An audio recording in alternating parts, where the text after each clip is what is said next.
내비가 멍청해. 이쪽 길. 아, 참 진짜. 안녕하세요, 오토캐스터 신승현입니다. 오늘 저희는 이 기아 봉고 3를 시승할 예정인데요. 이 차량의 특징은 2.5 LPG 터보 엔진이 새롭게 장착됐습니다. 저와 함께 한번 살펴보시죠. 우선 이날 시승은 곳곳에 내린 눈이 슬러시처럼 녹은 데다 진도 고가의 장비라서 운전에 보다 집중했습니다. 이미 여러 리뷰를 통해 실내 인테리어나 옵션, 가격 인상 등에 대해 충분히 아실 것 같은데요. 저는 보다 LPG 파워트레인에 집중하려고 했습니다. 이 봉고든 포터든 일단 디젤 모델이 사라졌기 때문에 이제 신차는 전기차나 LPG 모델만 선택할 수 있습니다. 저희가 앞선 지난 영상에서 이 추운 겨울에 물탱크를 싣고 현대차 포터 EV와 BYD T4K로 이 충전 비교 시승을 진행했었는데요. 해당 영상을 보신 분들은 아시겠지만 1톤 전기 트럭은 집이나 사무실에서 기본적인 충전 여건을 갖추신 분들, 그리고 택배나 생활물류처럼 도심 근거리에서 하루 평균 이동 거리가 짧은 분들, 그리고 이 완전 시골이라 오히려 LPG 충전소를 찾기 힘들고 반대로 농업용 및 산업용 전기로 충전이 가능하신 분들께 추천드립니다. 그런데 이 봉고 일렉트릭은 1톤 킹캡, 2륜 초장축 모델밖에 없어요. 그렇기 때문에 평소 짐이 무겁거나 과적이 많아 1.2톤급이 필요한 분들부터 팀으로 작업 현장에 가야 해서 2열 좌석이 필요한 경우, 이 험한 현장 때문에 수동이라도 사륜구동이 필요한 경우, 그리고 경제적인 이유로 2륜 표준캡의 장축 깡통 모델을 사야 하는 경우도 LPG 모델을 선택할 수밖에 없습니다. 어쨌건 전기차와 동일한 비교를 하려면 LPG 모델도 1톤 킹캡의 초장축 모델을 구해야 하는데 기아에서 지금 미디어에 제공하는 시승차는 1.2톤 초장축 모델이에요. 이 파워트레인은 동일하지만 1톤 모델과 차량 길이도 다르고 연비에 영향을 주는 타이어 인치도 다르고 가장 중요한 서스펜션이 완전히 다른 차입니다. 그래서 이번 영상은 LPG 모델이 이렇구나 정도로만 생각하시고 기회가 되면 1톤 킹캡 초장축 모델을 구해서 저희가 또 짐을 싣고 달려보겠습니다. 2.5 LPG 터보 엔진은 최고 출력 159마력, 최대 토크는 30.0입니다. 터보 차저를 넣고 최대 토크 및 최고 출력의 실 구현 구간을 낮춰 RPM을 크게 올리지 않아도 되는데요. 이 제원상 숫자는 기존 2.4 LPG는 물론 디젤차보다 훨씬 더 좋은데 실제로 운전을 해보니 이게 드라마틱하게 힘이 개선됐다고는 느껴지지 않습니다. 짐을 실었을 때 어떻게 보면 비슷비슷한 수준이에요. 물론 디젤보다 상대적으로 소음이나 진동이 낮기 때문에 장거리, 장시간 운전에도 운전자 피로도는 매우 많이 낮을 것 같습니다. 자, 속도를 높여보겠습니다.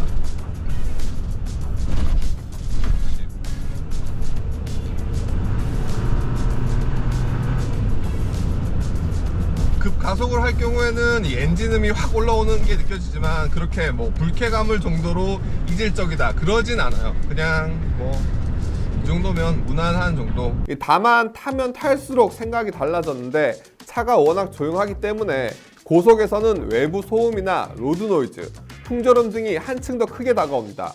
이 탑차나 부피가 많은 짐을 실을 경우 일단 윈드 커버가 필수일 것 같아요. 2000rpm을 넘어가면서부터 엔진 소리가 조금 크게 들리긴 해요. 약간 더 날카로운 하이톤, 디젤이 겔겔겔겔 그리고 좀 저음에 낮은데 좀 텁텁한 그런 소리라면 약간 까랑까랑하고 하이톤이긴 한데 뭐 듣는 분에 따라서 이게 거슬린다 라고 하신 분도 계시고 저는 디젤 대비는 훨씬 더 좀 경쾌한 소리. 공인 복합 연비는 1톤 킹캡 2륜 초장축 모델을 기준으로 리터당 6.5km인데요. 이 화물차는 편차가 많아서 현재 포터와 봉고 2.5 LPG를 타는 분들 5분께 물어봤습니다.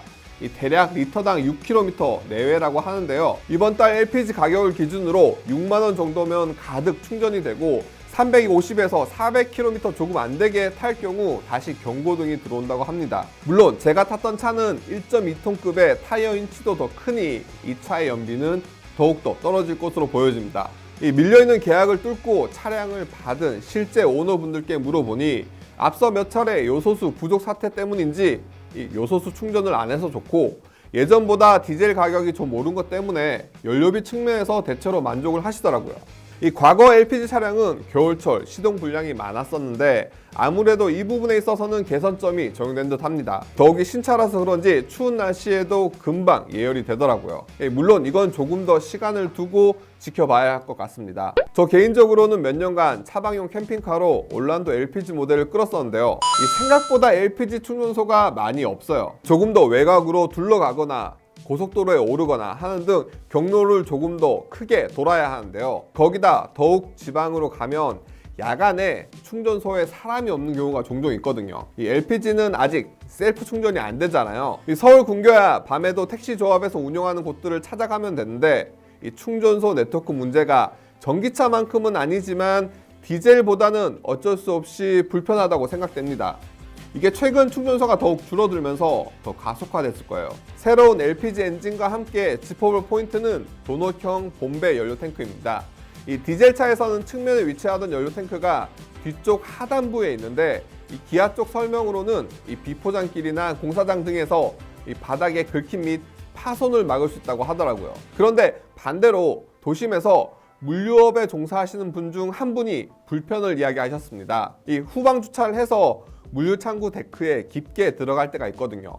어떤 곳은 이 탱크가 딱 걸린다고 하더라고요. 공차일 때는 그나마 괜찮은데 짐을 실으면 내려가서 오히려 탱크가 쓸린다고 하더라고요. 과거 스페어 타이어가 있을 때는 스페어 타이어를 떼고 다녔는데 이게 조금 불편하던 분도 계셨습니다. 이 범퍼 및 발받침이 완전히 탱크를 가려주지 못하는 것도 문제인 것 같아요. 물론 이건 아주 특수한 케이스라 각자 사용자 환경에 따라 일장일단이 있을 것 같습니다.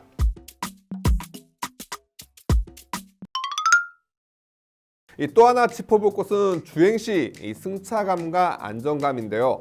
이 시승차는 1.2톤 모델입니다. 아시는 분들은 아시겠지만 1톤 모델은 독립평가 장치를, 1.2톤은 일체형 차축 평가 장치를 사용해요.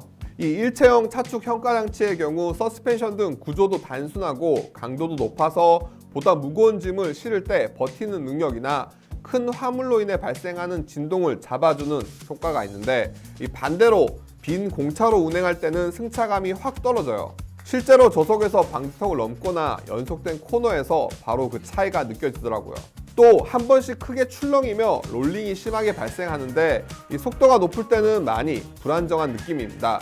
1.2톤이 서스펜션이 훨씬 더 1톤 대비 더 무거운 짐을 견딜 수 있도록, 그 다음에 진동이나 이런 것들을 억제할 수 있도록 이렇게 세팅이 되어 있긴 하지만, 그럼에도 불구하고 지금 짐을 싣고 코너를 돌거나 아니면 급제동, 급가속을 할 때 롤링, 피칭 현상이 발생하면 한번 크게 출렁일 때는 오히려 더 위험하게 발생하는 것 같아요. 그렇기 때문에 항상 이런 짐을 가득 실었을 때는 저속으로 좀 규정 속도보다 더 10에서 20% 더 낮게 이렇게 안전하게 운전을 해야 할 것 같습니다. 1.2톤 모델 같은 경우 서스펜션을 조금 더 신경을 써야 하지 않을까, 내장재나 옵션보다 이게 더 중요할 것 같습니다.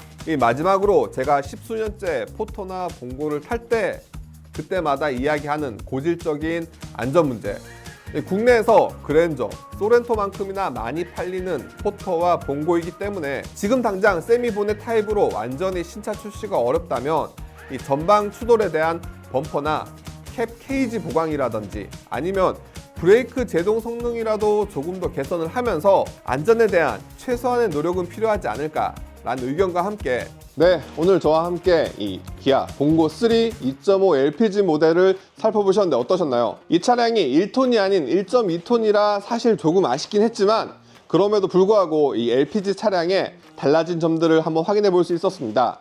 이번 영상이 여러분의 선택에 조금이라도 도움이 되길 바라면서 전 지금까지 오토캐스트 신승영이었습니다.